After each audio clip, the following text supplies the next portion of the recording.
اب جو لوگ دیانتدار ہو گئے وہ پہلے دیانتدار کیوں نہ تھے؟ موت تو ان کے جیب کے، دل کے، دماغ کے، خلیے کے اندر تھی۔ زندگی کے تمام تر عروج جو ہیں وہ موت سے غفلت ہیں اور خواہشوں کے تابع ہیں۔ بسم اللہ الرحمن الرحیم۔ السلام علیکم ناظرین محترم، آج کا ہمارا پروگرام ہمارے پچھلے پروگرام کا تسلسل ہے، جس میں ہم لوگ فرازی صاحب کی کتاب روز قیامت پر بات کر رہے ہیں۔ ناظرین محترم، فرازی صاحب کی شاعری اور تحریریں ایک ایسا درخت ہے جس کی چھاؤں میں میں ایک عرصہ بیٹھا ہوں۔ اس کی خوشبو پوری زندگی پر محیط ہے اور اس نے آج تک بے کیف نہیں کیا۔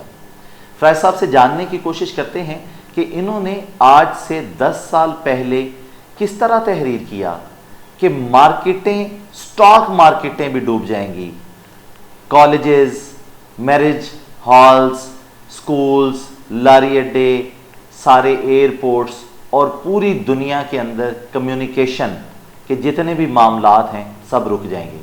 السلام علیکم فرازی صاحب۔ جی وعلیکم۔ فرازی صاحب، آپ نے سٹاک مارکیٹیں کے نام سے جو ٹاپک بند کیا، اس میں آپ تحریر فرماتے ہیں آج دنیا بھر کی سٹاک مارکیٹیں بند ہو گئیں، آج دولت کی چھنکار بند ہو گئی تھی، کوئی دولت کا کاروبار نہیں کر رہا تھا اور دنیا کی تمام جوئے کی منڈیاں بھی ویران پڑی تھیں، لوگوں میں دولت کی طلب ختم ہوتی جا رہی تھی، لوگوں نے دولت میں اضافہ کرنا بند کر دیا تھا، لوگوں نے دولت کو محفوظ کرنا چھوڑ دیا تھا، بڑے بڑے کنجوس لوگ سخی ہوتے چلے جا رہے تھے، لوگوں کو حقوق العباد یاد آ گئے تھے، تمام پیسے کے کاروبار کرنے والے یہ لوگ کام چھوڑ کر اپنے گھروں میں بیٹھے تھے۔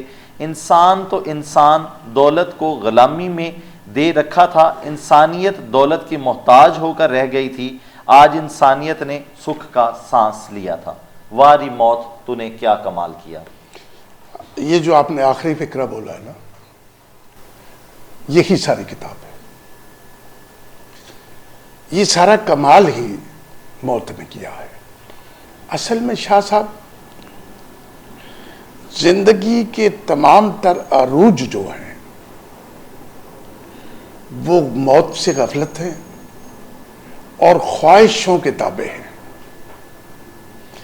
یہ کتاب جو ہے یہ انسان کو یہ بات یاد کرا رہی ہے کہ اپنی خواہشوں کو ختم کر دے، بالکل ایسے ہی جیسے کوئی مرنے والا، مثال کے طور پہ شاہ صاحب، ایک بندہ بہت بڑا ڈاکو ہو اور اس کو کینسر ہو جائے اور بیچ میں سے وہ کسی وقت ایسا محسوس کرے کہ میں ٹھیک ہو گیا ہوں اور اس کو لوگ کہیں چلو اب تھوڑا ٹائم ہے، اب لوگوں کو لوٹ لو، لیکن اس کا اندر کہہ رہا ہو نہیں نہیں، مجھے تو اب جانا ہے۔ یہ کتاب جانے کا سگنل ہے، یہ کتاب جانے کی وارننگ ہے۔ جب آپ کے پاس کوئی وارننگ آ جائے گی کہ یہ دنیا آپ نے چھوڑ دینی ہے، پھر سٹاک مارکیٹ کیسے چلے گی؟ پھر کسینو کیسے چلیں گے؟ پھر جوا خانہ کیسے؟ آپ کو پتا کہ یہ جو کسینو ہے، یہ جوا خانہ ہے، یہ دنیا میں لاکھوں کی تعداد میں ہے، اور انسان شاہ صاحب مرتا اسی وقت ہے جب اس کی خواہشیں مر جائیں۔ یہ کتاب خواہشیں مار رہی ہے انسان کی۔ میں لوگوں کی منت کرتا ہوں کہ اس کو پڑھو، تمہیں یہ یاد آئے گا کہ ہم نے کرونا وائرس کے علاوہ بھی اس دنیا سے چلے جانا ہے۔ بہت خوب۔ اب جو لوگ سخی ہو گئے وہ پہلے سخی کیوں نہ تھے؟ اب جو لوگ دیانتدار ہو گئے وہ پہلے دیانتدار کیوں نہ تھے؟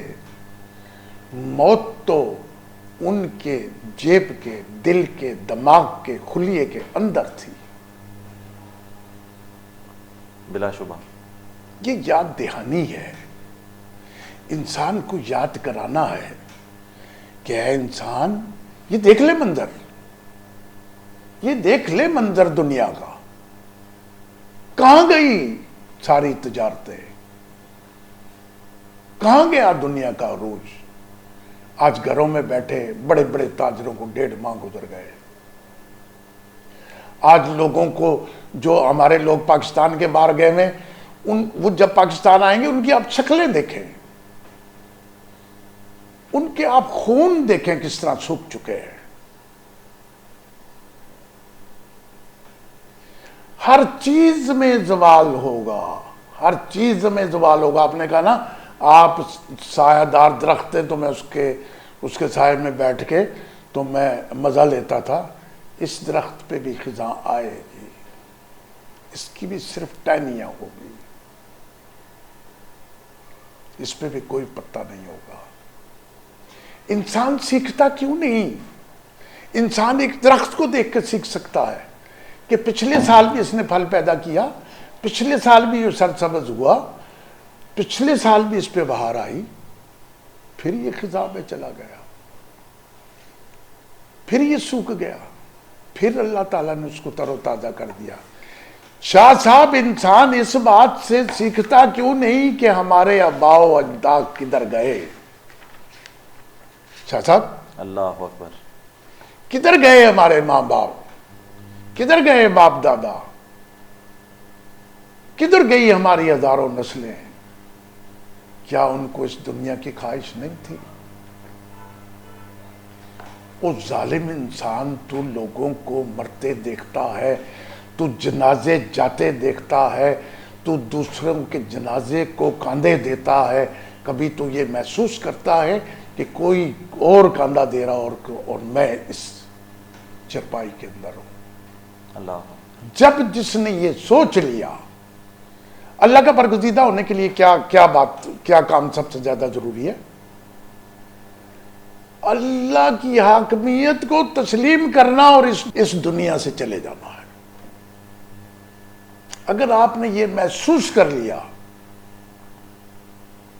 کہ میں نے اس دنیا سے چلے جانا ہے، اس کتاب کے ہر چیپٹر میں انسان کو یہ سمجھایا جا رہا ہے کہ تیری کوئی حیثیت نہیں ہے، تو کچھ میں نے نہیں رکھتا، تیرا کوئی مقام نہیں سوائے اس کے آتے ہوئے ادا ہوئی، جاتے ہوئے نماز، اتنے قلیل وقت میں آئے کہ چلے گئے۔ اللہ اکبر۔ نماز اور اذان کے درمیان جو وقفہ ہے، شاہ صاحب ایک بات بتائیے گا، جب آپ رات کو سوتے ہیں، جب گہری نیند میں چلے جاتے ہیں، آپ کو زندگی یاد ہوتی ہے؟ جی نہیں۔ کچھ زندگی کے پیسے یاد ہوتے ہیں، کچھ زندگی کے محل اور زندگی کی اور چیزیں یاد ہوتی ہیں؟ جی نہیں۔ کچھ نہیں یاد ہوتا۔ ناظرین، یہ زندگی موت کی طرف بڑھتا ہوا ایک ساگر ہے، موت کی طرف بڑھتا ہوا ایک طوفان ہے۔ ہم اتنی تیزی سے اس کنارے کی طرف جا رہے ہیں جہاں سے ہم کھائی میں گر جائیں گے، جہاں سے ہم فنا ہو جائیں گے۔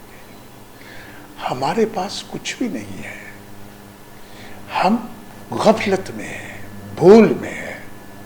میں کوئی عالم دین تو نہیں ہوں، لیکن عالم دین ہونا نہ ہونا، موت کا احساس کر لینا اور موت کو اپنی باڈی پر غالب کر لینا، اور ہر برا کام کرنے سے پہلے یہ سوچ لینا کہ میں نے یہاں سے چلے جانا ہے۔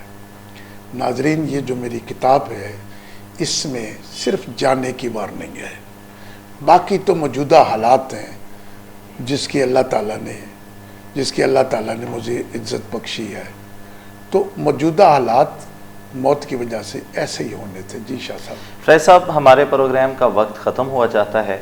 میں آپ کا شکر گزار ہوں، آپ اپنے قیمتی وقت سے ہمارے لیے وقت نکالتے ہیں۔ ناظرین محترم، روز قیامت فرازی صاحب کی ایک شاہکار کتاب ہے۔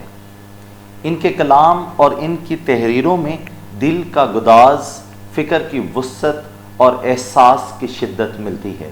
اس کتاب کو حاصل کرنے کے لیے آپ سکرین پہ لکھے ہوئے نمبر پہ رابطہ کر سکتے ہیں۔ اپنے میزبان کو اجازت دیجیے۔ اللہ نگہبان۔